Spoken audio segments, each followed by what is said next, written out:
பேர் புகழ் அந்தஸ்து தான் என்ன? நான் இந்த ஃப்ளாட்ல இருந்தேங்க. இந்த ஃப்ளாட்ல கடைசியில பிரசிடென்ட்டா என்ன ஆக்கி விட்டாங்க. இவங்கெல்லாம் தப்பிச்சுக்கிட்டாங்க. நான் மாட்டிக்கிட்டேங்க. அந்த வேலையெல்லாம் ஒண்ணு சேர்ந்து அமையக்கூடிய தன்மைகளை ஏற்படுத்தி கொடுக்கும். நீங்க அரசியல் எடுத்து பார்த்துட்டீங்கன்னா, இன்னைக்கு நெறைய பிரபல்யமாக பேசக்கூடியவர்கள். இப்போ சினிமா துறையிலிருந்து அரசியல் துறைக்கு வந்திருக்கு. அவருக்கும் கடன் தான் வந்துட்டு இருக்கு. அதே மாரி நெறையா இன்னைக்கு இருக்கக்கூடிய மிகப்பெரிய மத்திய அமைச்சர்லேருந்து எல்லாத்துக்கும் பார்த்தீங்கன்னா, கடகராசிகளுக்கு நெறைய இருக்கிறத நம்மளால பார்க்க முடியும். கடகம் இந்த வருஷத்துல நல்லா இருக்குமா? 11ஆம் இடத்துல தான் இந்த வருஷம் ஆரம்பிக்குது. அதாவது நியூ இயர் ஆரம்பிக்கிறது வந்து 11ஆம் இடம் ரிஷப ராசி ரோகிணி நட்சத்திரம் ஆரம்பிக்குது. அது உங்களுக்கு சாதகமா இருக்கக்கூடிய பலன்களை குடுக்கும். ஆனா, பாக்யஸ்தானத்துல 9ஆம் இடத்தில் சனி பகவான் இருந்தால், அது எத்தனாம் இடத்துக்கு உண்டான அதிபதி அப்படின்னு பார்த்துட்டோம்னா, சப்தம அஷ்டமன்னு சொல்லுவாங்க.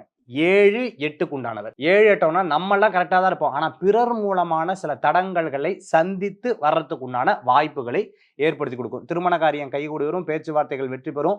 அதே சமயத்துல நெறைய விஷயங்கள்ல போட்டா போட்டி போட்டு ஜெயிச்சு வர்றதுக்கு உண்டான வாய்ப்புகள் அப்படிங்கிறது இருந்துட்டு இருக்கு. குரு இவர்களை ஏதோ ஒரு வகையில மற்றவர்கள் மூலமா ஃப்ரெண்ட்ஷிப் சேர்த்து கவர் பண்ணி அடுத்த நிலைக்கு கொண்டு வரதுக்கு உண்டான தன்மைகளை ஏற்படுத்தி கொடுக்கும். இந்த வருஷத்துல இவர்கள் வணங்கக்கூடிய தெய்வம் அம்பாள் வழிபாடும், திருப்பதி வேங்கடநாத சுவாமி வழிபாடு, நிரஞ்சனாய வித்மஹே நீராபாசாய தீமஹி தன்னோ ஸ்ரீனிவாச பிரஜோதி, பெருமாள் வழிபாடு உங்களுக்கு ஒரு பெரிய பலத்தை கொடுக்கக்கூடிய அற்புதமான வழிபாடாக கடகராசி என்பவர்களுக்கு ஏற்படுத்தி கொடுக்கும்.